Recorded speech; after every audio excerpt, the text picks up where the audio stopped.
ಕಡಿಮೆನೆ ಆಗೋದಿಲ್ಲ ಕುತೂಹಲ, ಇಡೀ ಜಗತ್ತನ್ನೇ ಸುತ್ತಷ್ಟೇ ಕಾಲಲ್ ಬಲ, ಏನು ಇಲ್ಲ ಅಂದ್ರೂ ಕೂಗೋದಿಲ್ಲ ನನ್ನಿ ಛಲ, ಚಕ್ರ ತಿರುಗ್ತಿದ್ರೆ ಎಲ್ಲ ಊರು ನಮ್ದೇ ಕಲ, ಹೊಡೆದುಕೊಂಡು ಪೆಡಲು ದಾಟಿದ ಕಡಲು, ಪ್ರಕೃತಿಯ ಒಡಲು ತಾಯಿಯ ಮಡಿಲು, ಎಲ್ಲ ನಿಂದ ಕಣವೋ ಸಂಚಾರಿ, ಇಲ್ಲಿ ನಿನ್ನದೇನು ಇಲ್ಲ ಕಣು ಸಂಚಾರಿ.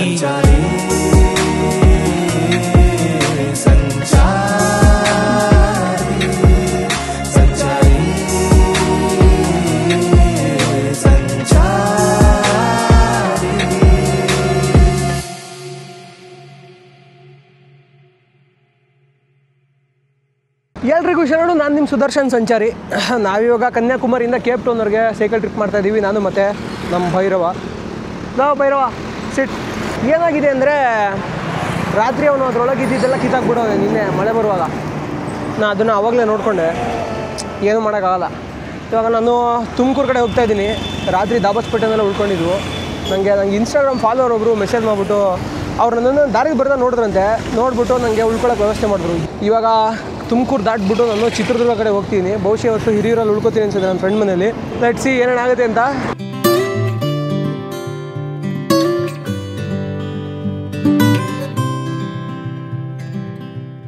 ಗುರು, ಪರಿಸರ ಉಳಿಸಿ ಅಂತಾರಲ್ಲ ರಾಜಕಾರಣಿಗಳು, ಹೀಗೆ ಪರಿಸರ ನಾಶ ಮಾಡೋದು ಎಲ್ಲ ಒನ್ ಟೈಮ್ ಯೂಸ್ ಮಾಡಿದ್ಮೇಲೆ ಅಲ್ಲೇ ಬಿಸಾಕೋದು, ಕಾಲಾಂತರದಲ್ಲಿ ಅದೇ ಹೋಗ್ಬಿಡೋದು.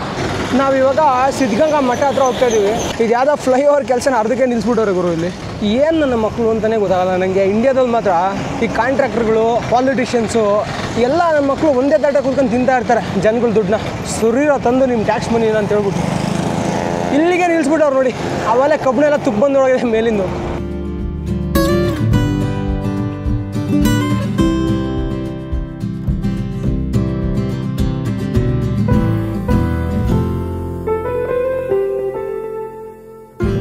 ಬರುತ್ತಾ ಪೈದೇವರ ಸ್ವಾಮ್ಯ?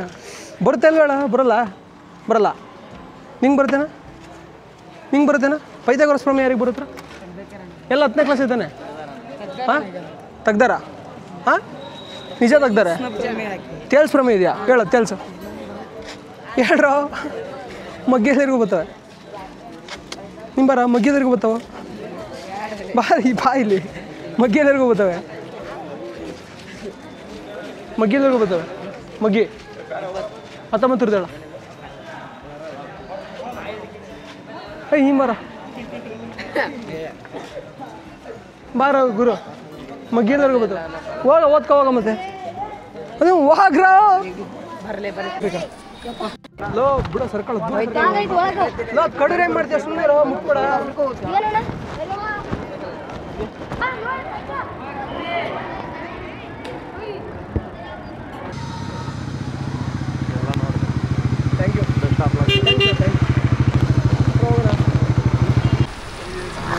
ಏನ ಫುಲ್ ಹೀರೋ ಹತ್ರ ಹೊಯ್ತಾ ಇದೆಯಾ? ಮೈಕ್ ಆನ್ ಮಾಡ್ಕೋಣ. ನಿಮಿಷ ಇರು. ನಿನ್ ಕನೆಕ್ಟ್ ಆಗಿದ್ಯಾ ನನ್ನ ಕನೆಕ್ಟ್ ಆಗಿದ್ಯಾ ಗೊತ್ತಾ? ಭೈರವ ಇವರೆಲ್ಲ ನಮ್ಮೂರರ ಇಲ್ಲ ಬೇರೆ ರಾಜ್ಯದಿಂದ ಕರ್ಸಿರ? ಇಲ್ಲ, ಇವನು ಬೇರೆಯವನು. ಇವನು ಪಂಜಾಬ್. ಹೀಗೆ ಇದ್ದಾರೆ ಎಲ್ಲ ಒಂದೊಂದು ಕಡೆ ಇದ್ದಾರೆ. ನೇಪಾಳ, ಪಂಜಾಬ್ ಹೇಳಿದ್ದಾರೆ.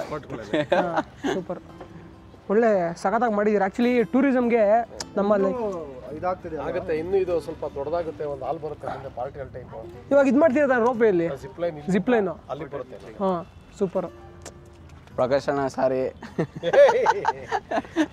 ಗೊತ್ತಾಗಿಲ್ಲ ಅಷ್ಟು ಬೈರವಂಗ್ ಕಳಿಸಿದ್ರಿ. ನಾನು ಪುನೀತಣ್ಣ ಮತ್ತೆ ಇದು ಅಲ್ಲಿಗೆ ಹೋಯ್ತಾ ಇದೆ. ನಾನು ನಾನು ಇವ್ರ ಹೆಸರೇನು ಹೆಸರು ಹೇಳ್ತೀನಿ. ಅಡ್ವೆಂಚರ್ ಪಯಣಿಗ ಸುಮಂತಲ್ಲ, ಏನು ನಿಮ್ಮ ಹೆಸರು ಬರ್ತಿದ್ರು? ಜಯಂತ್. ಓಕೆ. ಸೊ ನಾವು ಮತ್ತೆ ಅಡ್ವೆಂಚರ್ ಪಯಣಿಗ ಜಯಂತ್ ಅವರು, ಪುನೀತ್ ರಾಜ್ ಅವರು ಇವಾಗ ಒಂದು ಬೋಟ್ ರೈಡ್ ಹೋಗ್ತಾ ಇತ್ತು ತುಮಕೂರು ಅಮಾನಿಕೆರೆನಲ್ಲಿ. ಅವನ್ನೇರ ಹೇಳ್ತಾ ಇದ್ದ ಅಮಾನಿಕೆರೆನಲ್ಲಿ ಗುಂಡ್ರು ತುಂಬ್ತೀನಿ ಅಂತ. ನನ್ನ ಜೊತೆ ಗುಂಡ್ರು ಮಗ ಲೋ ಅವ್ರಿಗೆ ಸಖತ್ ಭಯ ಆಗ್ತಿದೆ. ಅಣ್ಣ ನಮ್ಮನ್ನ ಕೆರೆಗೆ ತುಂಬ್ತವ್ರೆ. ನಾನು ಹೇಳ ತುಂಬ್ತೀನಿ, ತುಮಕೂರಿಗೆ ಬಂದೆ. ಸುದರ್ಶನ್ ಅವ್ರು ತುಮಕೂರಿಗೆ ಬಂದರೆ ಅಮ್ಮನಿ ಕೆರೆ ಕರ್ಕೊಂಡ್ ತುಂಬಕ್ಕೆ ಅಂತೀನಿ. ಅಪ್ಪ ಶಿವ, ಯಾವಾಗ ಭಯ? ಏನಂಗಂದ್ರೆ ಅದು ಹಗ್ಗ ಬಂದು ಸಿಕ್ಕಾಕೊಂಡಿತ್ತಂತೆ. ರಸ್ಸಿ ಅಂದರೆ ಹಗ್ಗ. ठीक है मुझे हिंदी थोड़ा थोड़ा आता ಬೈ ಕನ್ನಡ ಕಲ್ಸ್ ಬೈ ಅವನಿಗೆ.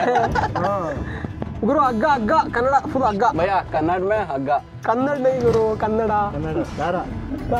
ನಿಂಗೆ ಹೊಡಿತಾರೆ ನಮ್ಮ ಹುಡ್ರೆ. ಅದೆಲ್ಲ ರೆಕಾರ್ಡ್ ಮಾಡ್ತಿದ್ದೀರಾ? ಹ್ಞೂ ನಿಂಗೆ ತುಂಬ್ತಾರೆ, ಸಂಜೆ ಹಾಕದ ನನ್ನ ಸಬ್ಸ್ಕ್ರೈಬರ್ಸ್ ತುಂಬ್ತಾರೆ ನಿಂಗೆ. ಅದು ಯಾವುದೋ ಒಂದು ಡೈಲಾಗ್ ಇದೆಯಲ್ಲ ಬೈ, ನೀರು ಇಲ್ದಿದ್ದ ಜಾಗಕ್ಕೆ ಹಾಕ್ಬಿಡ್ತಾರೆ ನಮ್ಮ ಕನ್ನಡಿಗರು ಅಂತ ಒಂದಿದೆಯಲ್ಲ, ಗೊತ್ತಾ? ಇಲ್ಲ, ಯಾವ ಡೈಲಾಗ್ ಹೇಳ್ತೀರಾ ನಂಗೆ ಗೊತ್ತಿಲ್ಲ. ಅಲ್ಲಿ ಯಾರೋ ಕಪಲ್ಸ್ ಅವರೇ, ಯಾವನು ಅವಾಗಲೇ ಒಬ್ಬ ಕಾಲೇಜ್ ಬಂಕ್ ಮಾಡಿ ಬಂದಿದ್ದ. ಕಪಲ್ಸ್ ಅಲ್ಲ ಬ್ರೋ ಅವರು. ಕಪಲ್ಸ್ ಅಲ್ವಾ ಬ್ರೋ? ಆ ಟೈಪ್ ಅಲ್ಲ ಬ್ರೋ, ಆ ಟೈಪ್ ಅಲ್ಲ ಅವ್ರು ಹುಡ್ರಿ ಇಬ್ರು. ಜೈ ಭೈರವ.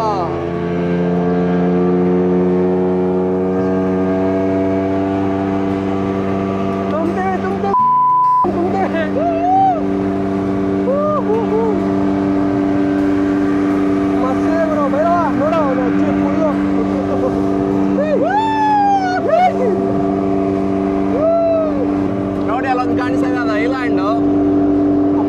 ಅಪ್ಪಿದಪ್ಪಿ ನನ್ನ ಕ್ಯಾಮ್ರಾ ಬಿದ್ದೋದ್ರೆ ಅದೇ ಕತೆ. ಅವೆಲ್ಲ ಒಂದ್ಸಲ ಬಿದ್ದಿತ್ತು ನನ್ನ ಕ್ಯಾಮ್ರಾ. ಮಾಡಲ ಅದನ್ನ ಸುಮ್ಮನೆ ಮಾಡಿ ಏನ್ ಬೇಕಾದ್ರೆ ಮಾಡಿ. ನೀವೇನಾದ್ರೂ ಕಮ್ಮಿ ಬಜೆಟ್ ಅಲ್ಲಿ ಬಾಲಿ ನೋಡ್ಬೇಕು ಅನ್ಕೊಂಡಿದ್ರ, ಸೊ ದಯವಿಟ್ಟು ಎಲ್ಲರೂ ಬನ್ನಿ ಅಮ್ಮನಿ ಕೆರೆಗೆ. ಸೊ ನೋಡ್ತಾ ಇರ್ಬೋದು ಹೆಂಗೆ ಎಕ್ಸ್ಪೀರಿಯನ್ಸ್ ಇದೆ ಅಂತ. Full bend ಹೊಡಿತಿದ್ದಾರೆ. ಸೊ ಇಲ್ಲಿ ನೋಡ್ತಾ ಇರ್ಬೋದು ಐಲ್ಯಾಂಡು, ಪಿ ಐಲ್ಯಾಂಡ್. ಸೂಪರ್ ಗುರು ಸೂಪರ್.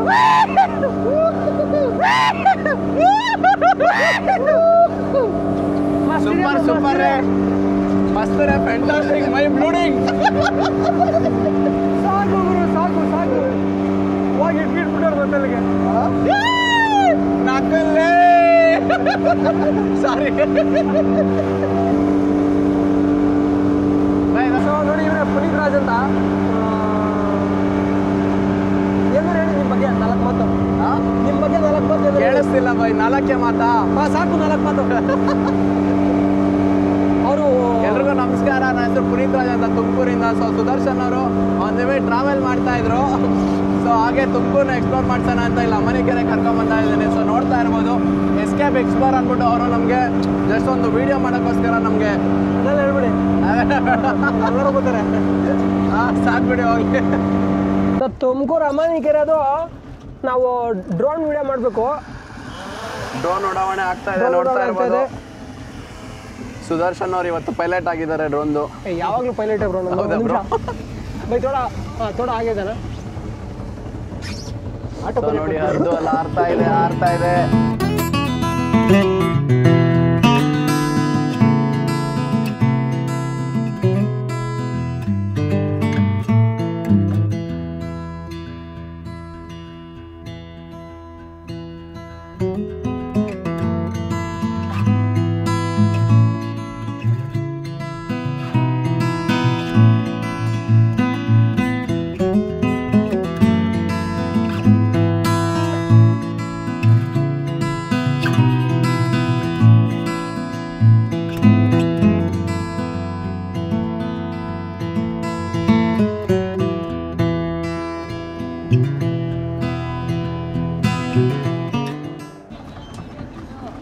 ಒಂದು ನಿಮಿಷ ಕೆಳಗೆ ಇಟ್ಬಿಡಿ, ಪರವಾಗಿಲ್ಲ. ಫೈನಲಿ ಬಾರ್ಡರ್ ಕ್ರಾಸ್ ಮಾಡಿದ್ದೀರಾ. Thank you so much. ಆಯ್ತು ಸರ್, ಬರ್ತಾ ಇರ್ರಿ. ಮತ್ತೆ 2 ವರ್ಷ ಆದ್ಮೇಲೆ ಬರ್ತೀನಿ. ಟ್ರಿಪ್ ಮುಗಿ 2 ವರ್ಷ ಆಗುತ್ತೆ. ತುಮಕೂರಿಗೆ ಬಂದ್ವಿ. ಇಲ್ಲಿ ಎಳ್ಳಿಕಾಯಿ ಚಿರೋಣ ಅಂತೆ. ಫಸ್ಟ್ ಟೈಮ್ ತಿಂತಾ ಇದ್ದೀನಿ ಎಳ್ಳಿಕಾಯಿ ಚಿರೋಣ. ಹೆಂಗಿರುತ್ತೆ ಅಂತ ಗೊತ್ತಿಲ್ಲ. ಅಣ್ಣ ನಿಮ್ಮ ಹೆಸರು ಅಣ್ಣ? ನನ್ನ ಹೆಸರು ರಾಜು ಅಂತ. ಅವ್ರದ್ದೊಂದು ಹೋಟ್ಲಿದೆ, ನಂಜುಂಡೇಶ್ವರ ಟಿಫನ್ ಸೆಂಟ್ರ್ ಅಂತ. ಬಾದಾಮ್ ಹಾಲು, ಮುದ್ದೆ ಊಟ, ಚಪಾತಿ ಎಲ್ಲ ಅಣ್ಣ ಒಬ್ಬದೇ ತಿಂತಾ ಇದೆಯಲ್ಲ ಅಣ್ಣ. ಊರಿಗೆ ಬಂದಿರೋ ಎಳ್ಳಿಕಾಯಿ ಚಿತ್ರಾನ್ನ ತಿಂತಾ ಇದ್ದಾರೆ. ಹೆಂಗೆ ಅನಿಸ್ತಾ ಇದೆ ನಿಮಗೆ? ತಿಂದ್ಬಿಟ್ಟು ಹೇಳ್ತೀನಿ. ಓಕೆ, ತಿನ್ನಿ. ಸೀಕಾಯಿ ಚಂದ್ರ ಥರ ರಿವ್ಯೂ ಪಡಿ ಬ್ರೋ. ಇಲ್ಲಿ ಬ್ರೋ ನಮ್ಮಪ್ಪ ನಾನು ಹುಟ್ಟಿದಾಗ ಕಷ್ಟಪಟ್ಟು ನನಗೋಸ್ಕರ ತಟ್ಟೆ ಪಡೋದು, ಹೆಸರಿಟ್ಟು. ನಾನು ಯಾಕೆ ಸೀಕಾಯಿ ಚಂದ್ರ ಥರ ಹೇಳಿ, ಹಂಗೆ ಸುದರ್ಶನ್ ಥರನೇ ಹೇಳ್ತೀನಿ. ಓಕೆ, ಹೇಳಿ ಯಾವ ಥರ ಇದೆ. ಚೆನ್ನಾಗಿದೆ. ಬೆಳಗ್ಗೆ ತಿನ್ಬೇಕಿದಲ್ಲ. ಇದೊಂದು ಕೋಟಾ ಇದು ಕೋಟು. ಕೋಟ್ ಮುಂದ್ಗಡೆ ನಮ್ಮ ರಾಜಣ್ಣ ಎಳ್ಳಿಕಾಯಿ ಚಿತ್ರಾನ್ನ ಸಿಗುತ್ತೆ, ಬಂತೀನಿ, ಚೆನ್ನಾಗಿದೆ, ಚಟ್ನಿ ಮಸ್ತಿದೆ ಚಿತ್ರಾನ್ನಕ್ಕಿಂತ. ಪುನೀತಣ್ಣ ಇನ್ನೊಂದು ಅಂಗಡಿ ಕರ್ಕೊಂಬಂದವ್ರೆ ಇಲ್ಲಿ, ಎಳ್ಳಿಕಾಯಿ ಸೋಡಾ. ಸರ್ ಇದು ಎಳ್ಳಿಕಾಯಿ ಉಪ್ಪಿನಕಾಯಿನಾ? ಎಳ್ಳಿಕಾಯಿ ಉಪ್ಪಿನಕಾಯಿ ಅಂತೆ. ಸೊ ಇಲ್ಲಿ ಎಳ್ಳಿಕಾಯಿ ಸೋಡಾ, ಹರ್ಬಲ್ ಸೋಡಾ ಮತ್ತು ಜ್ಯೂಸ್, ಕೂಲ್ ಗ್ಲಾಡ್ ಅಂತ ಸಖತ್ತಾಗಿ ಇಟ್ಟವ್ರೆ. ಇದೊಳಗೆ ಇದು ಎಳ್ಳಿಕಾಯಿ ಉಪ್ಪಿನಕಾಯಿ ಅಂತೆ. ಬಂದರೆ ಸರ್ ನಿಮ್ಗೆ ವಿಸಿಟಿಂಗ್ ಕಾರ್ಡ್ ಇದೆಯಾ? ವಿಸಿಟಿಂಗ್ ಕಾರ್ಡ್ ಏನಾರು ಇದೆಯಾ ನಿಮ್ಮದು? ಓಕೆ ಸರ್, ನಿಮ್ಮ ಹೆಸರು? ಅಂದರೆ ವೀಡಿಯೋ ಮಾಡಾಕ್ತೀನಿ, ಜನ ಬೇಕಿದ್ದವ್ರು ಬಂದು ತಂದೋಗ್ತಾರೆ. ನೀವು ಇರ್ತೀರಾ ಸರ್? ನಿಮ್ಮ ಹೆಸರು?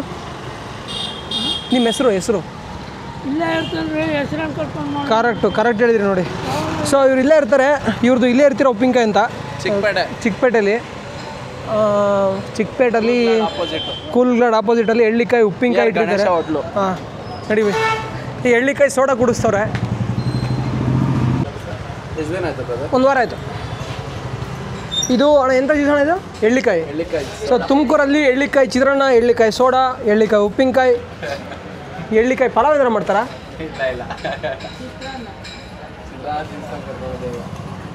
ಅಣ್ಣ ಊಟಕ್ಕೆ ಮುಂಚೆ ಸೋಡಾ ಕುಡಿಸ್ತಿದ್ಯಲ್ಲೋ, ಜ್ಯೂಸ್ ಕುಡಿಸ್ತೀನಿ ಎಂದು.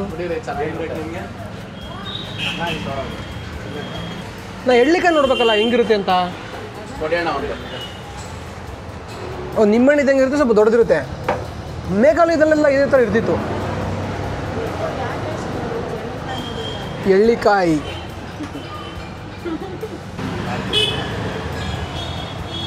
ನೀವು ನೋಡಿದ್ರೆ ಇವ್ರ ಹತ್ರ ಆಯುರ್ವೇದಿಕ್ ಜ್ಯೂಸ್ಗಳೆಲ್ಲ ಮಾರಾಟ ಮಾಡ್ತಾರೆ. ಸಾರಿಕಾ ಪಾನ, ಸೋಗದೆ ಬೇರೆ ಒಂದು ಕರೀತಾರೆ. ಆಮೇಲೆ ಬೆಟ್ಟದ ನೆಲ್ಲಿಕಾಯಿ ಜ್ಯೂಸು, ಒಂದೆಲ್ಗ ಗೊತ್ತಾಗುತ್ತೆ. ದೊಡ್ಡ ಪಾತ್ರೆ ಅದರಲ್ಲೆಲ್ಲ ಜ್ಯೂಸ್ ಮಾಡಿ ಕುಡಿಸ್ತಾರೆ. ಪುನರ್ಪುಳಿ, ಶುಂಠಿ ನಿಂಬೆ ರಸ, ನೇರಳೆ ಜ್ಯೂಸ್, ಗರ್ಕೆ ಹುಲ್ಲಿನ ಜ್ಯೂಸು. ಅಣ್ಣ ಗರ್ಕೆ ಹುಲ್ಲಿನ ಜ್ಯೂಸ್ ಕುಡಿಯೋ. 2 ಸೋಡಾ ಕುಡ್ತೀನಿ ನೆಕ್ಸ್ಟ್ ಟೈಮ್. ಸರಿ ದಾದಾ, ಬಾಯ್ ಸಿಗೋಣ. ಏನು ನಿಮ್ಮ ಹೆಸರು? ರಂಗಪ್ಪ ಅಂತನಾ? ಸೂಪರ್. ದೊಡ್ಡ ಮನೆ ಕಟ್ಸಿದ್ದೀರಾ? ಭಗವಂತ ಹೌದಾ? ಸೂಪರ್. ನಿಂಗು ಮತ್ತೆ ಇದೇನು ಕಾಳು ಹುಳಿನ? ನಾನ್ ವೆಜ್ ಹಾಕೋರ ಒಳಗೆ? ನಿನಗೊಂದು ಮೈಕ್ ಕೊಡ್ಬೇಕಿತ್ತು ನಾವು.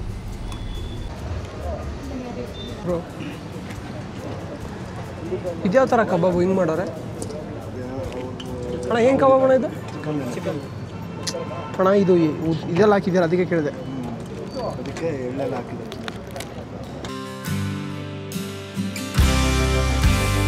ಇದು ಕರ್ನಾಟಕದಲ್ಲಿ ಬಾಡೂಟ ಹಿಂಗೆ ಮಾಡಿಸ್ತಾರೆ ಅಂತ ನಾನು ಇವತ್ತೇ ಫಸ್ಟ್ ನೋಡ್ತಿರೋದು.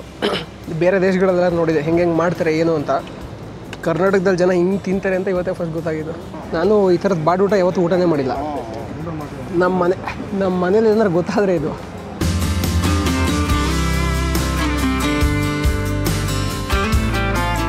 ಸಕಾಲಾಗಿದೆ ಇವರು.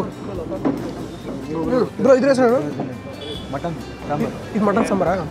ಇದು ಕಾಳುಳಿ, ಇದು ಚಿಕನ್ ಫ್ರೈ, ಇದು ಕಬಾಬು. ನೀವು ಫಸ್ಟ್ ಟೈಮ್ ಮಟನ್ ಸಾಂಬಾರೆಲ್ಲ ತಿಂತಿರೋದು. ನಾನು ಅರ್ಜೆಂಟ್ ಫೋನ್ ಮಾಡಿ ಅಪ್ಪಂಗೆ ಹೇಳ್ಬೇಕು ಮಟನ್ ಸಾಂಬಾರು ತಿನ್ನಿ.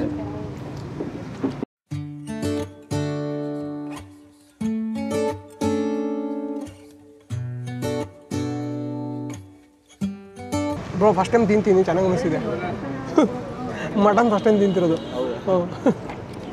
ಬಿ ಚೆನ್ನಾಗಿದೆಯಾ? ಈ ಥರ ಬೇರೆ ಬೇರೆ ಏನು ಮಾಡ್ತೀರಾ ನೀವು?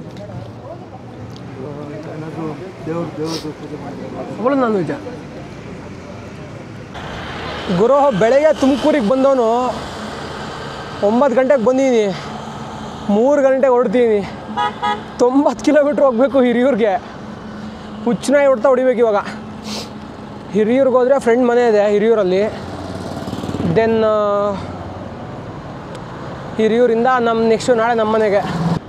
ಇವತ್ತು ನಮ್ಮ ಇವರಿದ್ದಾರಲ್ಲ ಜಯಂತ್ ಅಡ್ವೆಂಚರ್ ಕನ್ನಡಿಗ, ಅವರು ಒಂದು ಊಟ ಕರ್ಕೊಂಡು ಹೋಗಿದ್ರು, ನಾನ್ ವೆಜ್ ಊಟ. ಸಖತ್ತಾಗಿತ್ತು ಗುರು. ನಮ್ಮ ಕಡೆ ಎಲ್ಲ ಈ ಥರ ಅಂದರೆ ನಾವೆಲ್ಲ ಊರಲ್ಲಿ ವೆಜಿಟೇರಿಯನ್ಸ್ ಅಲ್ವಾ, ಹಂಗಾಗಿ ನಂಗೆ ಗೊತ್ತಿಲ್ಲ ಈ ಥರ ಎಲ್ಲ ಊಟ ಮಾಡ್ತಾರೆ ನಾನ್ ವೆಜಿಟೇರಿಯನ್ಸ್ ಅಂತ. ಏನೋ ಸಖತ್ತಾಗಿ ಮಾಡಿಸಿದ್ರು. ಬಟ್ ಸಖತ್ ದುಡ್ಡು ಖರ್ಚಾಗುತ್ತೆ ಅದ ಮಾಡ್ಸೋಕ್ಕೆ. ಕುರಿ ಕೋಳಿ ಎಲ್ಲ ಕಡ್ದಿರಂತೆ, ಸಖತ್ತಿತ್ತು.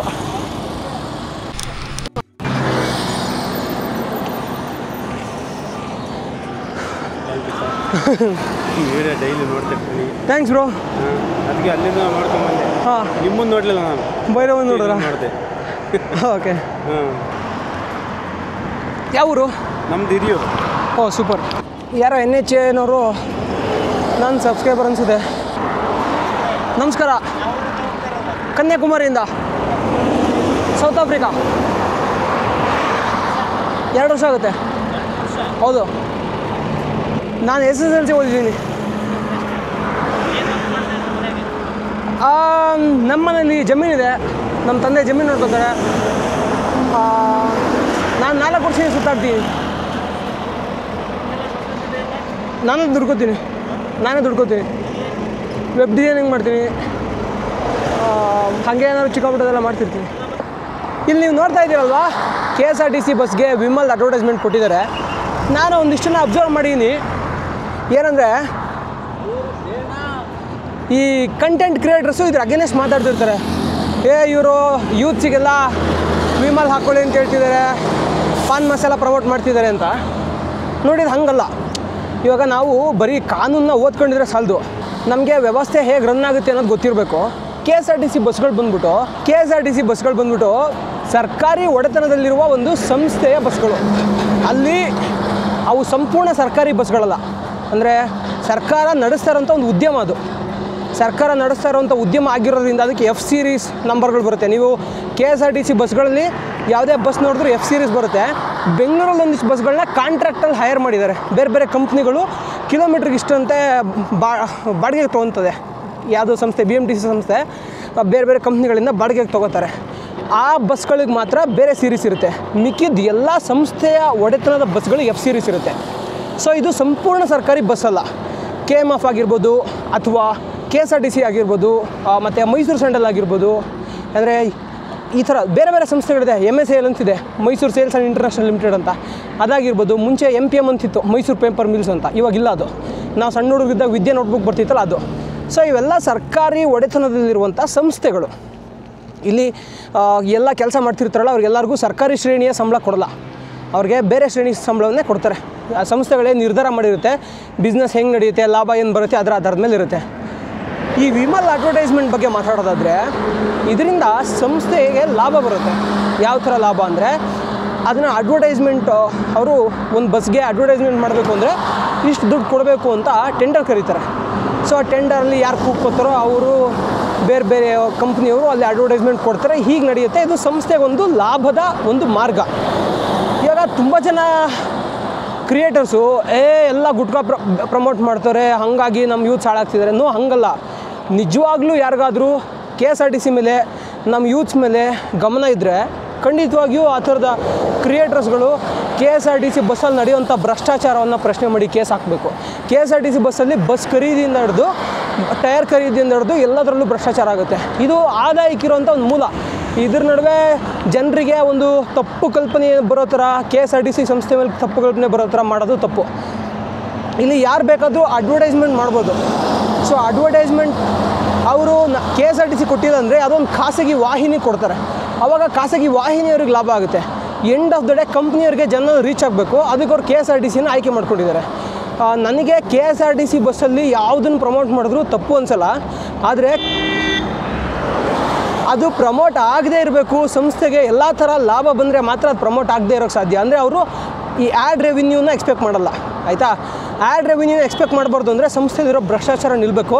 ಯಾವ್ದಾದ್ರು ಕ್ರಿಯೇಟರ್ಗೆ ನಿಜವಾಗ್ಲೂ KSRTC ಸಂಸ್ಥೆ ಮೇಲೆ ಕನಿಕರ ಇದ್ದರೆ ಅವನು ಆ ಕ್ರಿಯೇಟರು RTIನಲ್ಲಿ ಅರ್ಜಿ ಹಾಕ್ಬಿಟ್ಟು ಬಸ್ ಖರೀದಿಗೆ ಎಷ್ಟು ಕೋಟಿ ಇನ್ವೆಸ್ಟ್ಮೆಂಟ್ ಮಾಡೋರೆ, ಎಷ್ಟು ಇದರಲ್ಲಿ ಎಷ್ಟು ಅವ್ಯವಹಾರ ನಡೆದಿದೆ, ಯಾವ್ಯಾವ ಮಿನಿಸ್ಟ್ರು ಎಷ್ಟೆಷ್ಟು ಜಾಬ್ ಗಿಳಿಸೋನೆ, ಮಿನಿಸ್ಟ್ರ್ ಹೆಂಡ್ತಿಗೆ ಎಷ್ಟೆಷ್ಟು kg ಬಂಗಾರ ಮಾಡಿಸೋನೆ ಅಂತ ನೋಡಬೇಕು. ಆವಾಗ ಮಾತ್ರ ಸಂಸ್ಥೆ KSRTC ಬಸ್ ಉದ್ಧಾರ ಆಗುತ್ತೆ, ಯೂತ್ಸ್ ಎಲ್ಲ ಉದ್ಧಾರ ಆಗ್ತಾರೆ. ಸೊ ಇಲ್ಲ ಅಂತಂದರೆ ನಿಜವಾಗಿಯೂ KSRTC ಸಂಸ್ಥೆ ಸುಮ್ಮನೆ ಆ ಸಂಸ್ಥೆ ಮೇಲೆ ಒಂದು ಕೆಟ್ಟ ಹೆಸರು ಬರೋ ಥರ ಮಾಡೋದಷ್ಟೇ. ಇನ್ನಾದರೂ ಹೊರತಾಗಿ KSRTCಯಲ್ಲಿ ಕೆಲಸ ಮಾಡೋ ನೌಕರಿಗೆ ಎಷ್ಟು ಗೊತ್ತಾ ಸಂಬಳ? ಫಸ್ಟ್ನೇ ವರ್ಷ ಇವಾಗೆಲ್ಲ ಮೊನ್ನೆ BMTCಲಿ ಹೊಸದಾಗಿ ಅಪಾಯಿಂಟ್ ಮಾಡ್ಕೊಂಡಿದ್ದಾರೆ. ಟ್ರೈನಿಂಗ್ ಪೀರಿಯಡಲ್ಲಿ 14,000 ಸಂಬಳ. ಅವನು ಬೆಂಗಳೂರಲ್ಲಿ 14,000 ಸಂಬಳದಲ್ಲಿ 9,000 PGಗೆ ಕೊಡಬೇಕು. ಯಾರು? KSRTC bus driver come conductor. ಅವನು 14,000 ರೂಪಾಯಲ್ಲಿ ಜೀವನ ಹೆಂಗೆ ಮಾಡೋಕ್ಕಾಗುತ್ತೆ? 25 ವರ್ಷ ಓದಿರ್ತಾರೆ, ಅವ್ನು 26ನೇ ವರ್ಷಕ್ಕೆ ಕೆಲಸ ಸಿಗುತ್ತೆ, ಕೆಲಸಕ್ಕೆ 14,000 ಸಂಬಳ ಕೊಡ್ತಾರೆ ಒಂದು ವರ್ಷ. ಅದಾದಮೇಲೆ ಅವ್ರಿಗೆ ಹಂತ ಹಂತವಾಗಿ ಹೆಚ್ಚಿಸ್ಕೊತಾ ಹೋಗ್ತಾರೆ. ಹೆಚ್ಚಂದರೆ ಒಳ್ಳೆ ಸಂಬಳ ಇದೆ, ಎಲ್ಲ ರಿಟೈರ್ಡ್ ಆಗುವಾಗ ಸಿಗುತ್ತೆ. ನಾರ್ಮಲಿ ಒಳ್ಳೆ ಸಂಬಳ ಇರೋಲ್ಲ. ಈ ಥರದ್ದೆಲ್ಲ KSRTC ಬಸ್ಸಲ್ಲಿ ರಾಶಿ ಸಮಸ್ಯೆ ಇದೆ.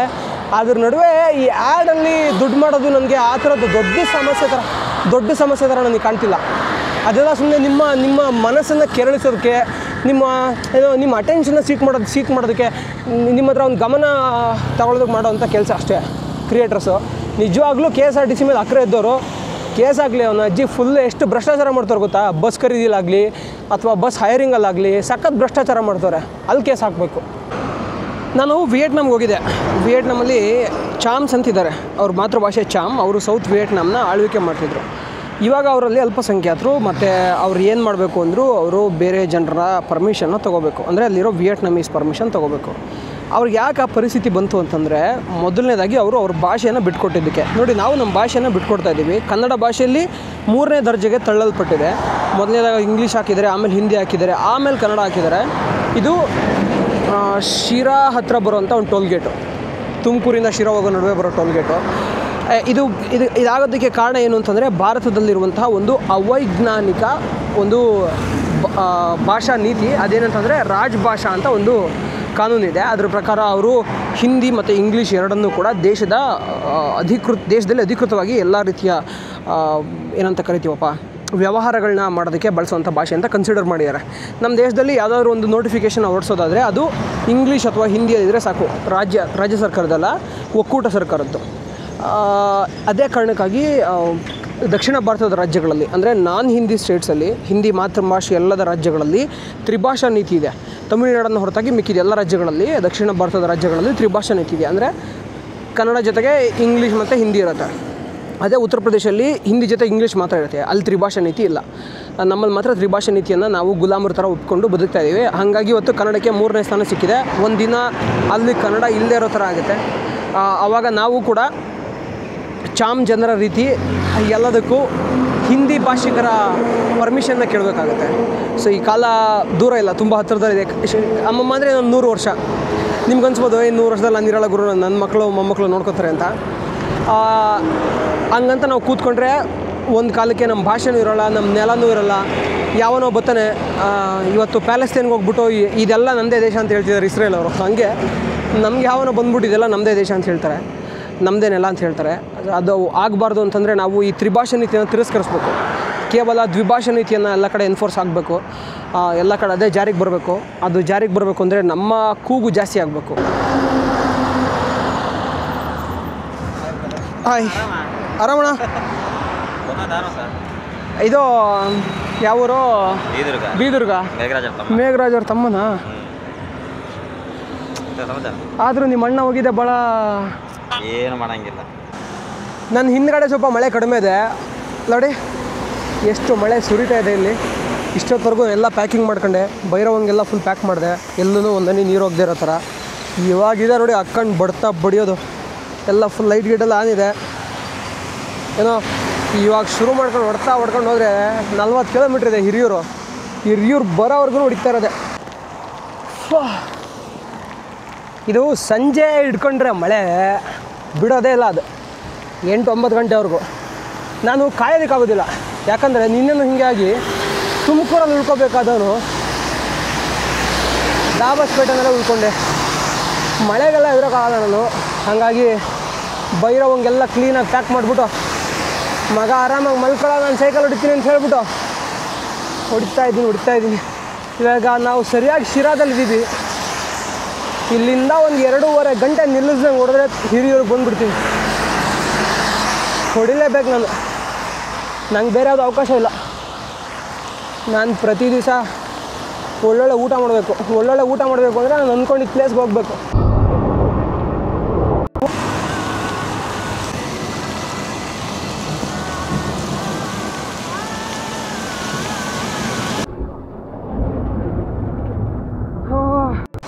ನೀವು ಇಲ್ಲೇನು ದಾರಿಯಲ್ಲಿ ಲೈಟ್ ಬಿಡ್ತಾ ಇದ್ದಾರೆ ನೋಡ್ತೀರಲ್ಲ, ಇವರೆಲ್ಲ ಇಲ್ಲಿ ವೇಷವಾಟಿಕೆಯನ್ನು ನಡೆಸೋಂಥವ್ರು. ಅರ್ಥ ಆಯ್ತಲ್ಲ, ಇವರೆಲ್ಲ ವೇಷವಾಟಿಕೆ ಅಂತ ನಡೆಸೋಂಥವ್ರು. ಇದರಿಂದ ಏನು ಸಮಸ್ಯೆ ಆಗುತ್ತೆ ಅಂದರೆ, ಈಗ ಲೈಕ್ ಒಂದು 25-26 ವರ್ಷದ ಹುಡುಗರು ಈ ದಾರಿನಲ್ಲಿ ಹೋಗ್ತಾ ಇರ್ತಾರೆ. ಸೊ ಆವಾಗ ಅವರು ದಾರಿ ತಪ್ಪುವಂಥ ಸಾಧ್ಯತೆಗಳಿರುತ್ತೆ. ಹಾಗಾಗಿ ಪೊಲೀಸವರೆಲ್ಲ ಇವ್ರ ಹತ್ರ ಮಾಮೂಲಿ ಇಸ್ಕೊಂಡು ಸುಮ್ಮನೆ ಆಗಿಬಿಡ್ತಾರೆ ಗುರು. ದಟ್ ಈಸ್ ವಾಟ್ ನಮ್ಮಲ್ಲಿ ನೋಡಿ, ಯಾವಾಗಲೂ ನನಗೆ ಕರಪ್ಷನ್ ಆಯಿತಾ. ಆ ಕರಪ್ಷನ್ ನೆನೆಸ್ಕೊಂಡ್ರೆ ನಂಗೆ ಸರಿ ಗಟ್ಟಿ ಉರಿಯುತ್ತೆ. ಯಾಕೆ ಅಂತಂದರೆ ಈ ಪೊಲೀಸವರು ಈ ಥರದ ವಿಷಯಗಳಲ್ಲೆಲ್ಲ ಕಾಂಪ್ರಮೈಸ್ ಆಗಬಾರ್ದು. ಯಾವ ವಿಷಯದಲ್ಲಿ ಅಂದರೆ ಅವ್ರ ಮೇಲೆ ಒತ್ತಡ ಇರುತ್ತೆ, ಅವ್ರಿಗೆ ಅವ್ರ MLAಗಳಿಗೆ ಮಾಮೂಲು ಕೊಡಬೇಕಿರುತ್ತೆ. ನೀವು ನೋಡಿದ್ರೆ ಅವಾಗ ನೋಡಿ ಅಲ್ಲೊಬ್ರು ಬಿಡ್ತಾರೆ ಲೈಟ್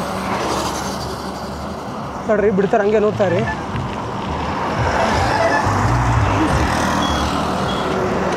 ಎರಡೂ ಕಡೆ ಈ ಯುವಕರನ್ನು ದಾರಿ ತಪ್ಪಿಸುವಂಥ ಕೆಲಸ.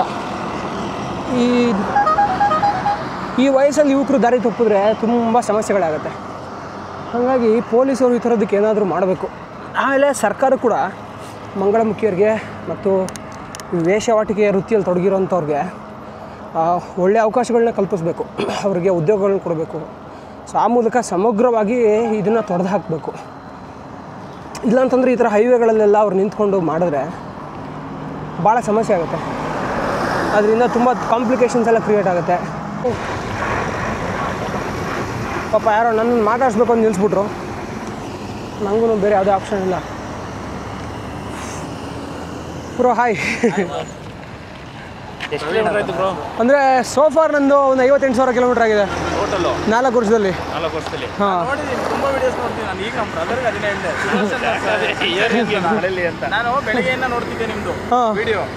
ಅಲ್ಲಿಂದ ನನ್ನ ಫ್ರೆಂಡ್ ಮನೆಗೆ ಬಂದು ಉಳ್ಕೊಂಡು ಬೆಳಗ್ಗೆ ಎದ್ದು ನಮ್ಮೂರಿಗೆ ಹೋಗಿ ನಮ್ಮೂರಲ್ಲೇ ಒಂದು 20 ದಿವಸ ಟೈಮ್ ಸ್ಪೆಂಡ್ ಮಾಡಿ ಚಿಕ್ಕ ಪುಟ್ಟ ಕೆಲಸಗಳೆಲ್ಲ ಇತ್ತು, ಅದನ್ನೆಲ್ಲ ಮುಗಿಸ್ಕೊಂಡು ನೆಕ್ಸ್ಟು ನಾನು ಟ್ರಿಪ್ ಶುರು ಮಾಡ್ತಿದ್ದೀನಿ. ಮುಂದಿನ ವೀಡಿಯೋದಲ್ಲಿ ನಾವು ಮಕ್ಳಿಗೆ ಸೈಕಲ್ ಕೊಟ್ಟಿದ್ದು ಮತ್ತು ಶಾಲೆ ಗುದ್ಲಿ ಪೂಜೆ ಮಾಡಿದ್ದನ್ನು ನೋಡ್ತೀವಿ.